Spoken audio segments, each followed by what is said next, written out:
નમસ્કાર દોસ્તો, વિડીયોમાં ફરી એક વખત તમારું સ્વાગત છે। વિડીયો વધુમાં વધુ શેર કરજો, દરેક લોકો સુધી પહોંચાડો અને દરેક લોકોને ખ્યાલ આવે, ખાસ કરીને ગોબર ભક્તો, અંધ ભક્તો।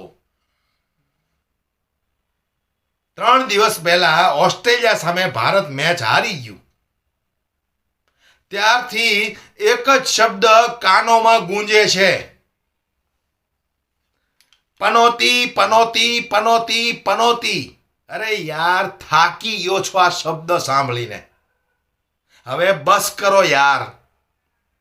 सोशल मीडियानी अंदर जो जे होय ते पनौती सिवाय वात ज नथी करतुं। विपक्षो मंच उपरथी मायकनी अंदर पनौती सिवाय कांई वात ज नथी करतुं। त्यारे मोहित शर्माए जे रीते पनौती शब्द कही અને નરેન્દ્રભાઈને જે સંભળાયું છે, મારાથી તો સંભળાયું નહીં ભાઈ। આખી જન્મ કુંડળી ખોલી નાખી છે।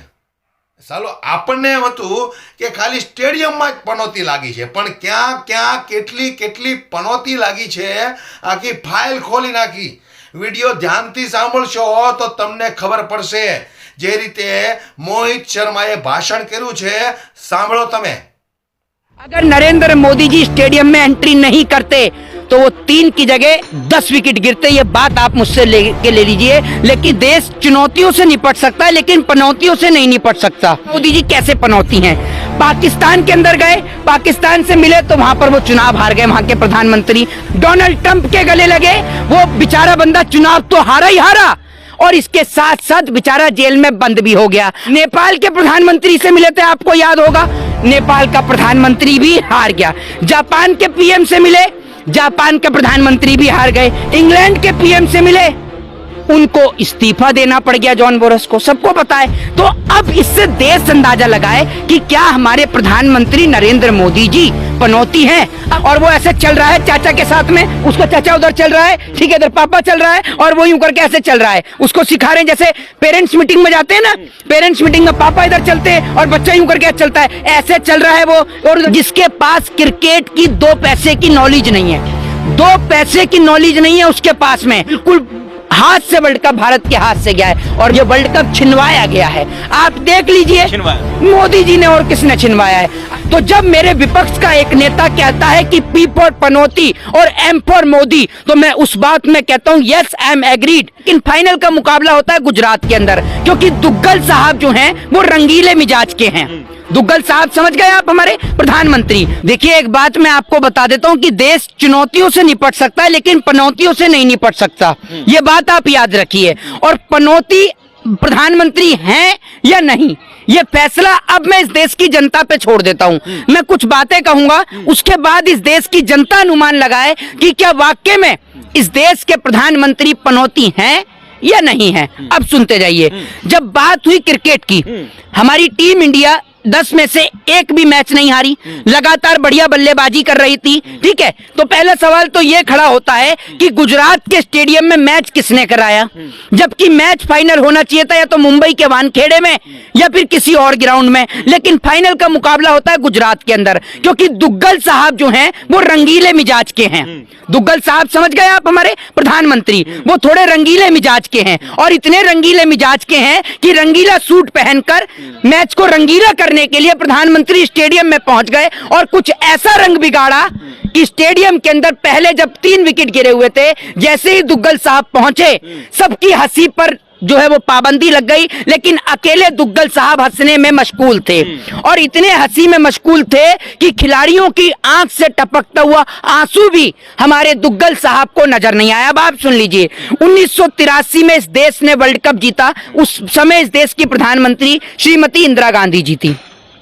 साल 2011 के अंदर इस देश ने वर्ल्ड कप जीता। उस वक्त पे इस देश के प्रधानमंत्री डॉक्टर मनमोहन सिंह जी थे।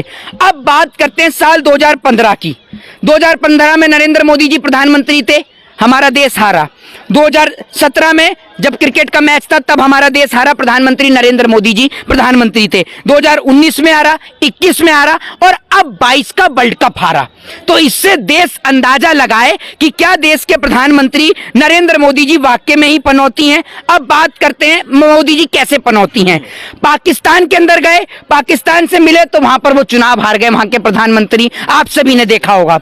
डोनाल्ड ट्रंप के गले लगे, वो बेचारा बंदा चुनाव तो हारा ही हारा और इसके साथ साथ बेचारा जेल में बंद भी हो गया। अब तो प्रधानमंत्री कभी उससे जेल में परोठे के लिए भी नहीं पूछते कि पराठे खाएगा या नहीं खाएगा। ठीक है, इसके बाद नेपाल के प्रधानमंत्री से मिले थे, आपको याद होगा, नेपाल का प्रधानमंत्री भी हार गया।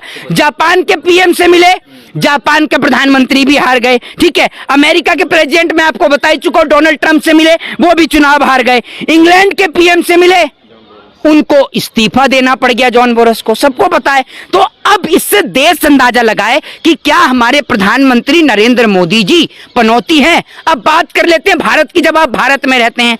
जब से प्रधानमंत्री नरेंद्र मोदी जी इस देश के प्रधानमंत्री बने हैं, इस देश के किसान मर गए। आपने देखा होगा कि किसान आंदोलन चला तो इस देश का किसान शहीद हो गया। हमारे देश की सरकार वो सरकार है कि जिन सिखों ने रोटी से लेकर बेटी बचाने का काम किया हिंदुओं की, इस देश की सरकार के चाहने वाले लोगों ने उन्हीं सिख भाइयों को खालिस्तानी ठहराने का काम किया। राहुल गांधी जब मंच से खड़े होकर कहते हैं कि पी फॉर पनौती और एम फॉर मोदी, तो वो इसमें कोई गलत नहीं कहते, क्योंकि मैं एक नौजवान हूं।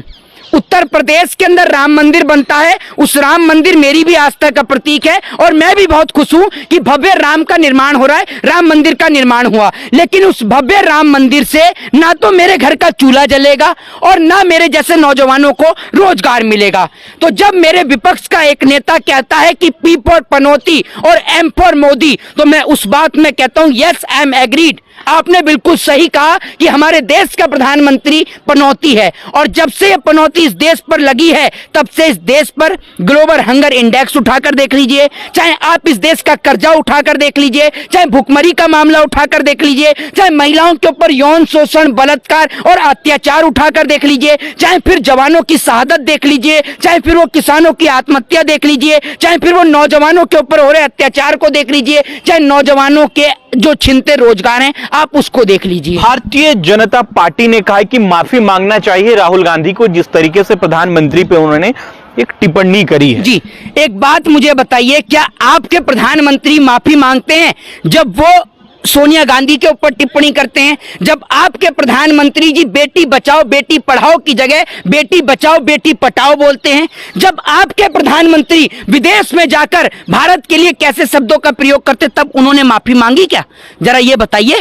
तो राहुल गांधी किस लिए माफी मांगेंगे? मैं ये कहता हूं कि राहुल गांधी को अपने ट्विटर हैंडल से लिखना चाहिए, क्योंकि राहुल गांधी इस देश के अंदर का वो शेर है जिसके पिताजी ने इस देश के लिए अपना सर्वोच्च न्यौछावर कर दिया लिट्टे के द्वारा। हैं जी, आप मानते हैं पीएम मोदी को पनौती?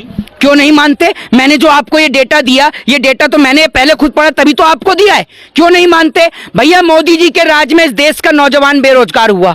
मोदी जी के राज में कोविड के टाइम पर कई हजार लोग मरे। ठीक है, भले ही सरकार ने कह दिया कि नहीं मरा, कुछ नहीं हुआ, वो आपके कहने या ना कहने से कुछ नहीं होता, लेकिन कई लोग मरे। સાંભળ્યું ને? તો આપણે તો યાર, આપણને તો એમ હતું કે યાર ખાલી વર્લ્ડ કપની અંદર આ રીતે આવું બન્યું છે એટલે કદાચ લોકો કહેતા હશે કે ભાઈ પનોતી લાગી ગઈ. આ તો આખી ફાઇલ ખુલી ત્યારે ખબર પડી કે કેટલી કેટલી જગ્યાએ પનોતી લાગેલી છે. એટલે વિડીયો વધુમાં વધુ શેર કરજો અને જે કોઈ લોકો આની આસપાસ ફરતા હોય એ થોડા દૂર રહેજો. પસંદ આવ્યો હોય તો લાઈક કરી દેજો. જય માતાજી.